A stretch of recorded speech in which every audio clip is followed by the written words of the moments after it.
The Lord be with you. And with your A spirit. reading from the Holy Gospel according to John. Glory to you, O Lord. After Jesus had fed the 5,000 men, his disciples saw him walking on the sea. The next day, the crowd that remained across the sea saw that there had been only one boat there, and that Jesus had not gone along with his disciples in the boat, but only his disciples had left. Other boats came from Tiberias, near the place where they had eaten the bread, when the Lord gave thanks. When the crowd saw that neither Jesus nor his disciples were there, they themselves got into boats and come to Capernaum, looking for Jesus. And when they found him across the sea, they said to him, "Rabbi, when did you get here?" Jesus answered them and said, "Amen, amen, I say to you, you are looking for me, not because you saw signs, but because you ate the loaves and were filled. Do not work for food that perishes, but for the food that endures for eternal life, which the Son of Man will give you. For on him the Father God has set his seal." So they said to him, "What can we do to accomplish the works of God?" Jesus answered and said to them, "This is the work of God, that you believe in the one he sent." The Gospel of the Lord. Praise to you, Lord Jesus Christ.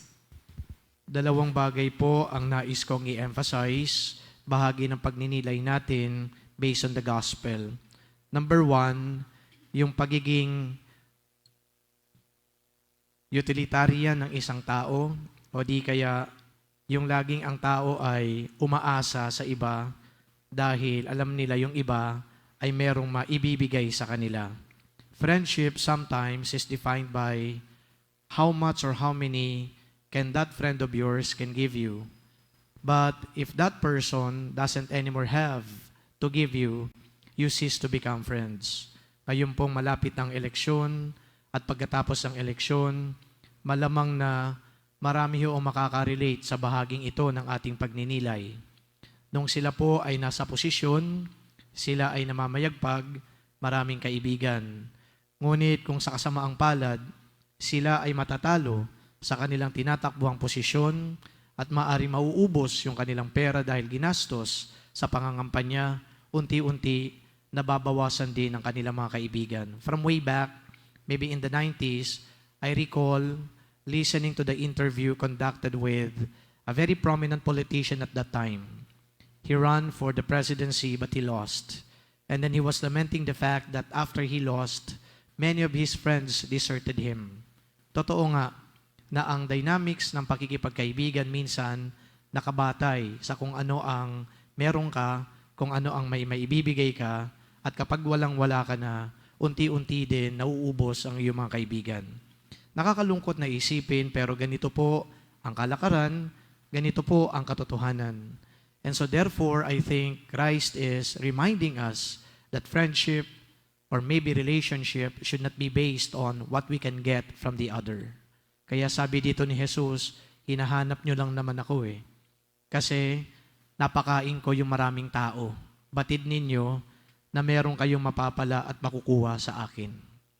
So hopefully, with these words from Jesus, we can have or we can establish a very good relationship with one another, an authentic friendship, a friendship of relationship that is not based on what we can get from the others.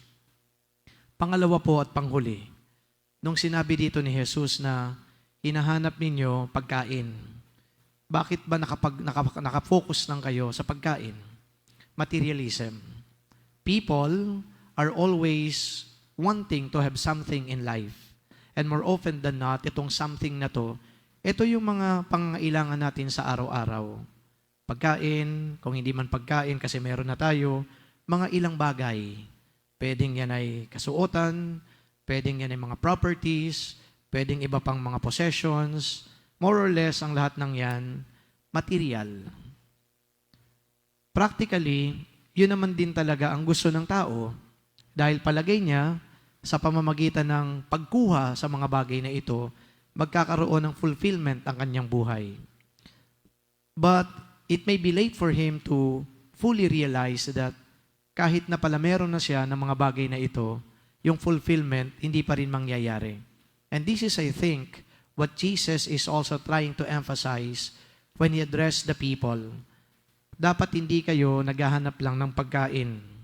Kayo ay mabubusog niyan, material na bagay, physical na pagkain, pero dapat ang hanapin ninyo yung pagkain na hindi nabubulok.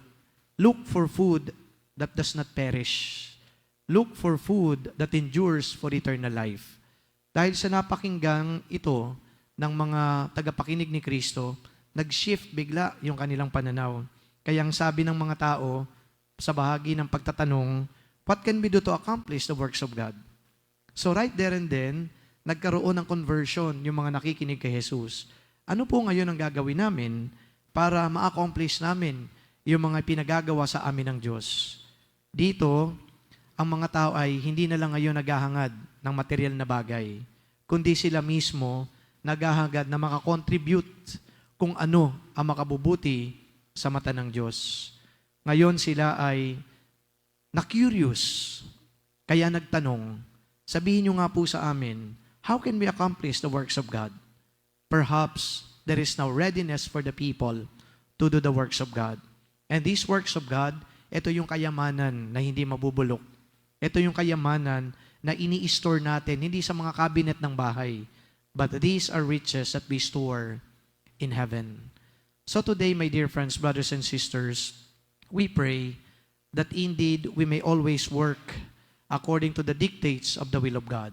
Yes, it is always good to somehow look for our needs, to satisfy our desires. But even when we look for our own needs, physical needs, and our material desires, I'm gonna tell you, they will not fulfill our longing for something that is divine. It is only the Lord who can fulfill. It is only the Lord who can fill us. Kaya maaaring ang dapat gawin ng bawat isa sa atin, ang hanapin natin ay ang Diyos. At kapag natagpuan natin ang Diyos, patuloy tayong gumawa ng mga bagay na ayon sa Kanyang utos at sa Kanyang kalooban. Amen.